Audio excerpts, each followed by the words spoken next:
So today we have Christmas Eve 2020, My Encounter with Santa, a COVID-19 Christmas carol as written by my stepfather, the acclaimed author and scholar, Robert Hemingway Luke. Our 2 cruises were canceled this year, and the night before Christmas was finally here. Not a creature was stirring, not even a virus. Grammy, Deb, and I had fallen asleep on the couch as usual, watching TV. Suddenly I woke up. It was the middle of the night. I thought I heard noises on the roof like prancing and pawing of reindeer hooves. Maybe it was just acid reflux from too many goodies earlier in the night, and I had to pee anyway.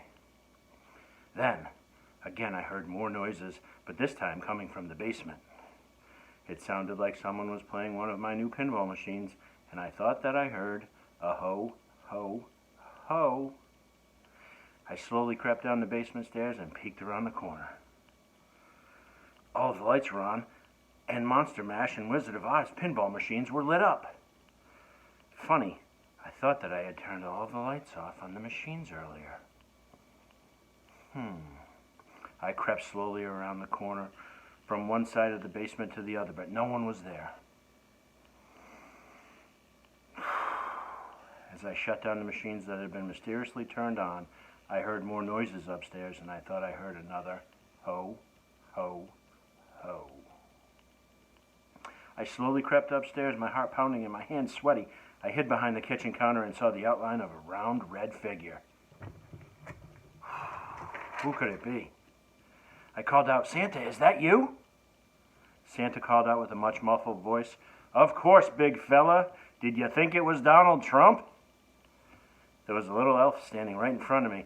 His red suit with white trim was beautiful, much nicer than the stories I had read and pictures I had seen. Santa was smaller than I thought. He stood around 5 feet tall and looked like a linebacker for the New England Patriots. He was slimmer than I had thought. Perhaps he was on a diet. He looked very different wearing an all-red face mask and clear shield over his stocking hat.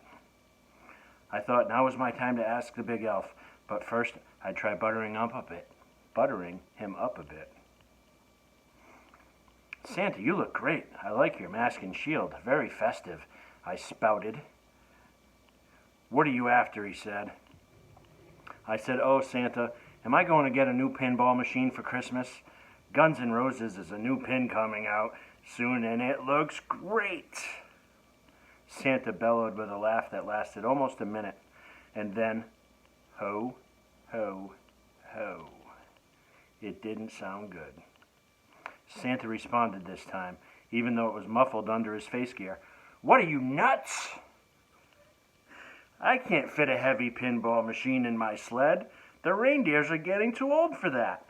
They can hardly breathe, each wearing a small brown mask. Rudolph is really having a tough time getting the mask over his big red nose. Also, you have too many machines downstairs, buddy. Right now, anyway. And then there's the question of, have you been good this year?"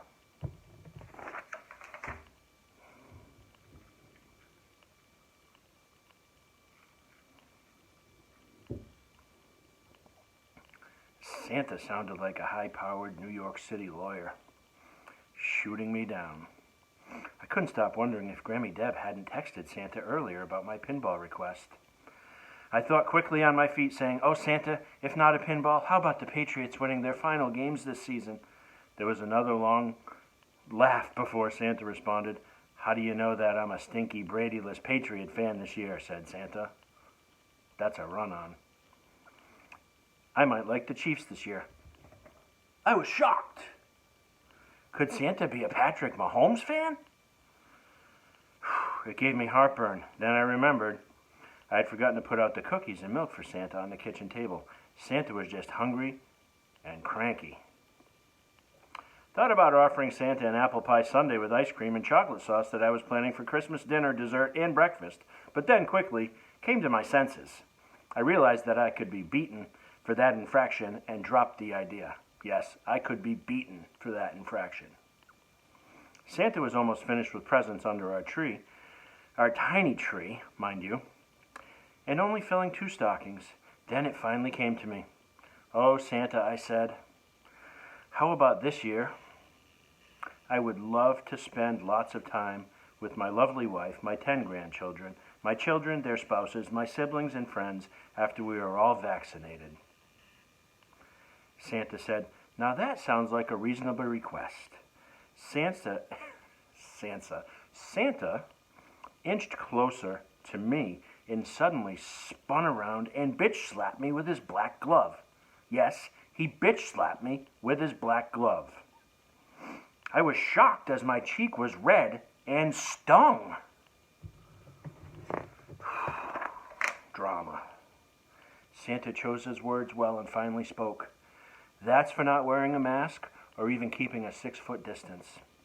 Buddy, are you crazy in your pumpkin head? Also, do you only think of yourself at Christmas time? How about all the boys and girls that have no toys and the families that have no Christmas dinners? Charitable donations are down by billions this year because of COVID-19 and the Trump tax increase for the middle class. Old people can't afford their prescriptions because medical deductions are no longer allowed. And all you can think of is about yourself," said Santa. Oh, that's Santa. That's Santa. Santa was close enough to me that I noticed he was smoking what looked like a marijuana joint. It was legal in Massachusetts, but I hoped that an elf was driving his sleigh. Whatever happened to that little pipe? Oh, I think he's putting other stuff in that pipe, don't you? I was totally quiet, anticipating the elf's next move. Santa said, in a low and somewhat threatening tone, "I'll be back next year, and you better change, buddy, and help those less fortunate than you, or you'll get this size 13 black boot up your butt." That's what he said. I never knew that Santa had such big feet. So much for the jolly old elf, I thought. Santa spoke again. "I see on my iPhone list that you're retired. Plenty of time to do some good things. You might want to get started early." Then Santa laughed. Ho, ho, ho. All of a sudden, in a flash, Santa was gone, and I could hear him on the roof.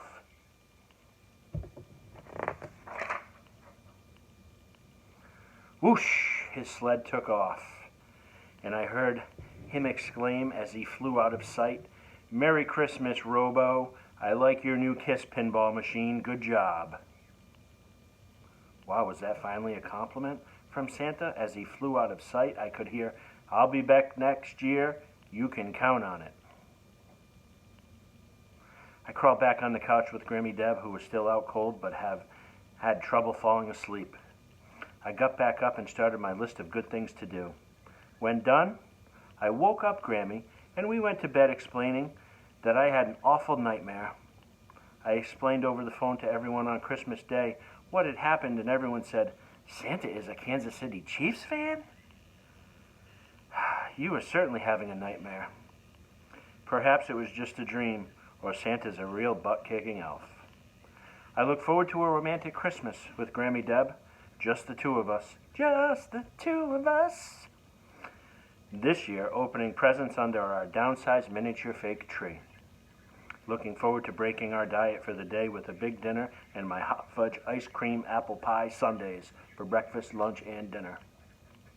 Be safe, be well, and we will be together once again soon. Merry Christmas to all. The end.